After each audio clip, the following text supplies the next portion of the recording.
Hello there, and welcome to Hammerman for today, October the 23rd. I don't know, like, is this American Thanksgiving? No, that's in November or something, right? I don't know. Americans do crazy things. Either way, happy Mega Turtle Weekend? Yeah, I guess we're gonna go with that, yes. So, stage one, pretty straightforward, you know, nice and easy. People go smashing in and we blow them up. Fortunately, it works out alright up until this point, and for whatever reason, that tank is just on the edge of the boom cannon. I had to wait for the entire 15 minutes for it to kill the flamethrower, and then just like it rolled in and was disintegrated. The boom cannon was like, I've been waiting for this. Let's have some fun. Squeal like a pig, boy. Whee!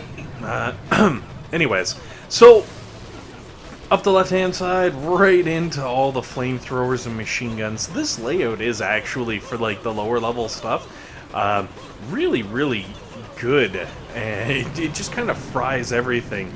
Definitely makes it a lot easier to go for those flawless victories, especially with all the mines kind of set out the way they are. And as you can see, flawless victory, wham, right there on Hammerman 2, even if we didn't get one on 1. 2, like a boss. Yeah, right there. Let's move on to number 3. I guess this week, Hammerman was all about the rifles. Like, I don't mean just, you know, he was digging the rifles, I mean he was all about the rifles. And you're gonna see that coming up in a little bit. So, I was, with this particular level, I was kind of like, I don't know, how should I set up? There's gonna be a bunch of Grens, and I kind of just went par for the course, because I figured, worst case scenario, even if these Grens fried all of the defenses along the tip here, the rocket launchers and stuff would do some work. So really, I just kind of left it. Unfortunately, that means that the Grens did some work on my base before they were finally finished. So what I would really suggest, like, I kind of lucked out there with what I can only assume was well-timed mortar and or mine placement. But if you don't want the Grens to work their way through like 3/4 of your base, I would strongly suggest going with a more traditional anti-Gren type of base, which actually we conveniently have right here, because I was like, holy smokes, a whole bunch of heavies and Grens! I want to kill all the things! Unfortunately, what I didn't take into account for was the heavies came out first, which means all the Grens and even the Zookas loaded in right behind them. And yes, my sniper towers and boom cannons are doing some serious damage to those heavies to work through them really quickly. Flamethrowers and machine guns, I feel like they would have done a million times faster. Like, we would have been through that and calling it a day long ago.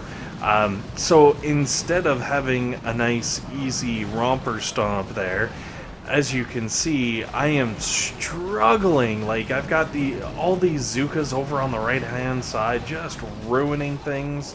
I got pretty lucky, I guess, where a couple of defenses just laid down enough damage to prevent those Zookas from doing anything completely insane, because if they were to come around from the right hand side and like plow through the back, I would have been fried. As you can see, the Grens got kind of hung up taking on a mortar while my rockets just slowly pecked away until finally the last Gren drops. So yeah, I feel like that stage 4 completely did it wrong. Same sort of setup, only like swap out the machine gun, swap out something like this actually. Because yes, this is one of those Riflemen levels that I was talking about, where you got like a bunch of sniper towers and the machine guns to take out all the riflemen and heavies, or what, you know, like depending on the level, like if it was last level. But then when they get up to here, the shock launchers and the rocket launchers and the sniper towers are all in range and can do some serious damage. Plus, because the shock launchers get on them right away and start shocking them, it causes them to kind of like bundle up, which pushes some of those Grens forward into your machine guns. So don't use flamethrowers in, at least for this level. Stick to the machine guns. The extra little bit of reach, it really is the difference between being able to do some damage to the Grens and just, you know, feeding them extra energy. So once all of that insanity is done, I was like, oh, I'm finally safe. This is easy. And then I realized, oh no, I've got a whole bunch of heavies still left to deal with. Fortunately, once they moved up into this area where I could get both shock launchers working on them, I think my shock launchers went into like alternating patterns and just perma-stunned the heavies, and I was just like, oh, that is so good, thank goodness. And then finally for stage 6, yes, that's right, more riflemen, a whole lot more riflemen.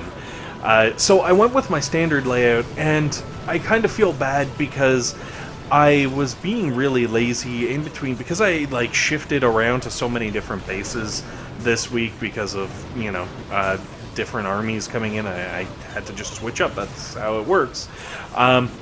Unfortunately, I left a Doom Cannon sitting like smack dab. You can actually see it there in the top right hand corner. Just sort of sitting there, not doing anything. It wasn't intentional for it to do anything. Because obviously I wanted to see how far I could get without having any prototypes getting involved.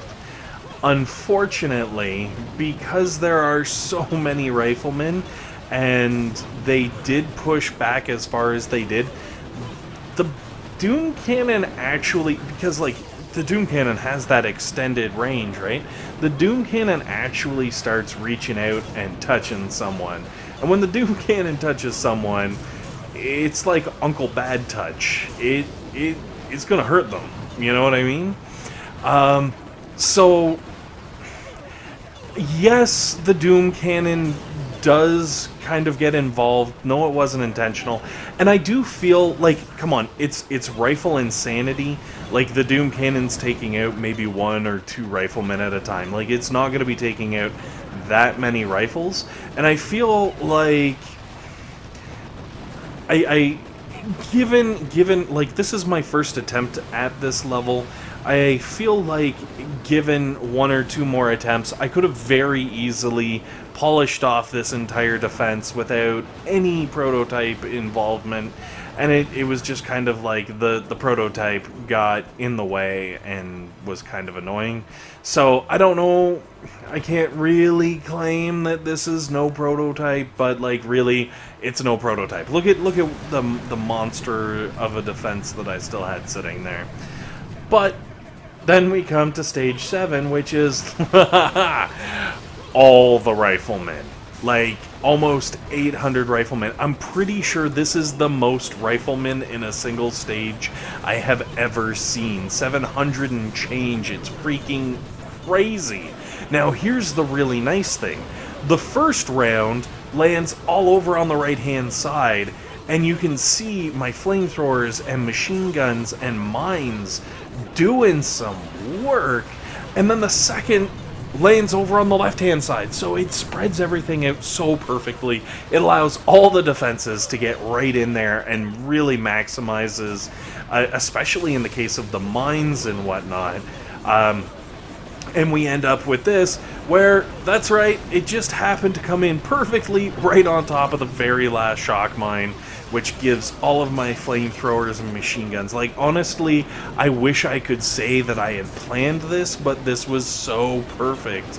And it was not planned at all. It just happened that this is how the troops skewered themselves on my base. So after taking out the other 3 boats, finally the last wave of Riflemen is right in front of my base, and as you can see, it is doing work. Once again, the Doom Cannon, I don't even know why I didn't move it. I was just like, I'm just gonna leave it there, whatever, we're gonna see. Because honestly, I kind of expected to fail on the first attempt at Stage 7. But, as you can see, not how it worked. That's right, even with just the Doom Cannon against Riflemania, I got the win. Anyways, guys, thanks for watching. Hopefully this has been helpful. Hopefully it's been entertaining. And above all else, hopefully you guys have a fantastic day.